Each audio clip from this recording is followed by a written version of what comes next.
Live from the most watched station in West Texas, you're watching CBS 7 News, the breaking news and weather authority. CBS 7 News at midday starts now. Good afternoon. Our top story at this hour, a vigil and a balloon release. It has been set for a Permian teen killed in a wreck Sunday night. Thank you for joining us on CBS 7 at midday. I'm Tatum Gwynn. Here's a photo of Catherine Chorney. She died in a rollover over the weekend on Northwest Cliff. The vigil is set for tonight at 6 o'clock at Memorial Gardens Park. Her funeral will be at Northside Baptist Church Saturday at 1 p.m. Coming up tonight at 6, we will speak with her family. A top national headline this afternoon, the House narrowly passed the Senate's proposed budget bill. There was only 4 votes that made the difference between the two. Now that a budget is passed, Republicans plan to work on tax reform legislation. Lawmakers were at odds over a proposal to eliminate a popular tax deduction people can take for state and local taxes that they pay. This man, 52-year-old Johnny Robertson, will likely spend the rest of his life in prison. A jury convicted him late yesterday of arson and murder. They found that he set fire to his home with his girlfriend inside. She died of smoke inhalation. He was sentenced to 99 years in prison. In education news, school districts in our area are still working through a substitute teacher shortage. ECISD attributes their shortage to its massive budget cut over the summer. In that, substitute teacher pay was cut along with attendance incentive pay for teachers. The district plans to host more training sessions to get more substitute teachers. In the meantime, students without a sub have been spending class periods inside the auditorium. Same story in Pecos. No subs means a study hall period for students. On any given day, at least 15 substitutes are needed district-wide. In fact, Superintendent Jim Haley recalls a day when they needed 40 subs. The superintendent says that when there aren't enough subs, students are usually taken to the gym or the library. The district is considering increasing substitute pay and giving incentives for perfect teacher attendance. We've had multiple days where there's been 12 or more classes that were unfilled for the entire day.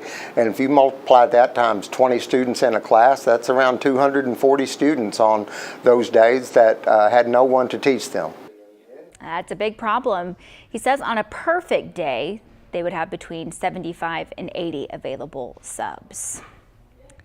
For more information on how to become a sub, go to our website, cbs7.com. In state headlines, a tractor trailer crashed into a restaurant in Fort Bend County this morning. According to the Fort Bend County Sheriff's Office, that 18-wheeler was carrying hazmat gases. The building was evacuated and several people are reported to be hurt.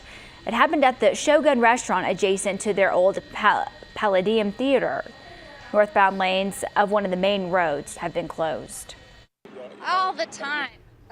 Yeah, we're there all the time, and right where that truck entered the storefront, they have tables, and that's where everybody sits, and we've had staff meetings there. And I'm glad they weren't open, because it could have been really bad and scary. That investigation is ongoing. Sam Houston now has a place in our nation's capital. Representative Kevin Brady celebrated the unveiling of a new statue. Our Washington correspondent Kelly Meyer has more. Students from Sam Houston State University honoring their namesake. Just to have that legacy. Reporting in Washington, I'm Kelly Meyer. Back here at home, Odessa Regional Medical Center has now the hiring light on.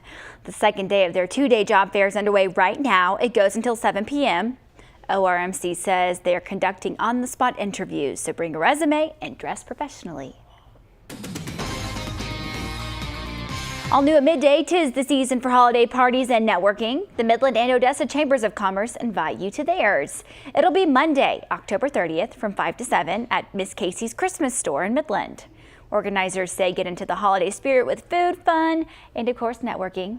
And another holiday tradition is coming up, the 35th Annual Merry Marketplace fundraiser by the Junior League of Odessa. That starts next week, November 3rd.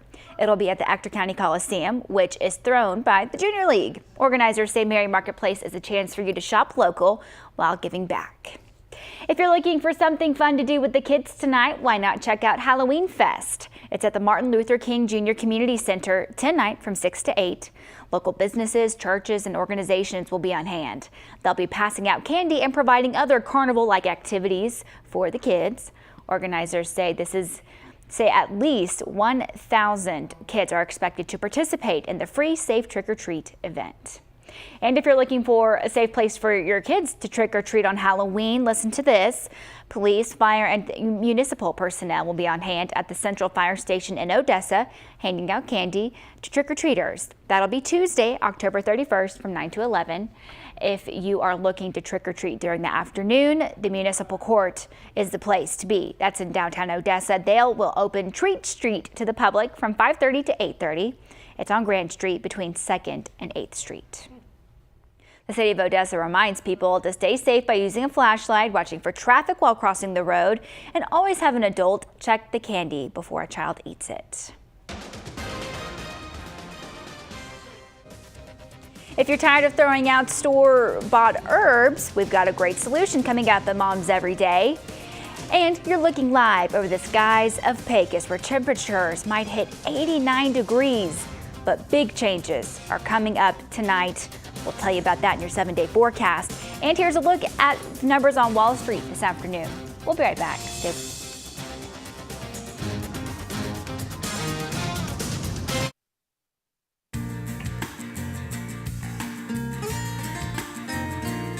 Hello, I'm Krista Escamilla. Welcome to Mom's Everyday Minute. Thanks so much for joining us for Mom's Everyday.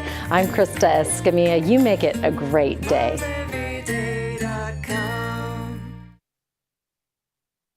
Hey, good afternoon, everyone. A happy Thursday to you. It is your Friday Eve. We're getting closer and closer to the weekend. We'll start you off with a look at the water vapor satellite here. You can see, so if you're coming out to Fiddlesticks Farms for CBS 7-Day, take a coat with you, but I think the weather will improve. We'll look for a slight chance of rain and some cooler temperatures to arrive on Halloween. Mr. Food is brought to you by Subway and by Culligan, better water, pure and simple. We're smack dab in the middle of apples. You get how much fun it is to dunk for apples. Ooh, it's so good.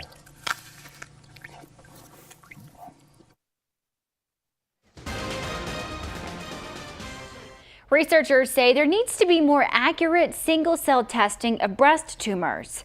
Cancer biologists at the University of Cincinnati say there are multiple cell types within a tumor and that they may respond differently to treatment. They're calling for screening of individual cells in order to catch cancer subtypes within the tumor.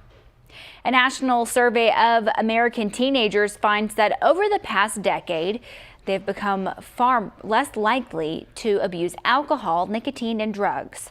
The report finds substance abuse disorders dropped by half, along with a sharp decline in delinquent behaviors such as fighting and stealing. Let's get a last look at your 7-day forecast while I fix my hair. It's going to be warm today, 89 degrees, but then major changes coming for tomorrow. 56 is your high, and then it's going to drop down to around freezing Friday night into Saturday morning. So be warm and keep that in mind. That's all the time we have for you here at midday. We'll see you tomorrow.